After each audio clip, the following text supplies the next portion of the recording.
క్రైస్తలో మార్చి 11వ తేదీ 2024.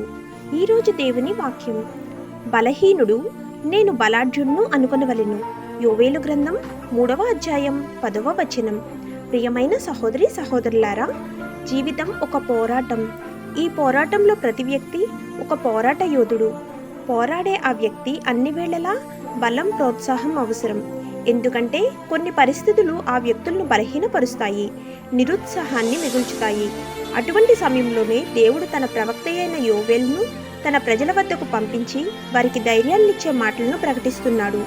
ఈ మాటలు భవిష్యత్తులో జరగబోయే సంఘటనల గురించినవే అయినా ఆనాటి యూదులను, ఈనాటి విశ్వాసులను ఈ మాటలు ఎంతో ప్రోత్సాహాన్నిచ్చి బలాన్ని నింపుతున్నాయి.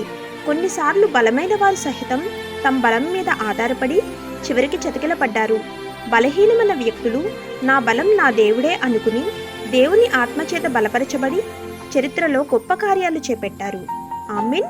God bless you.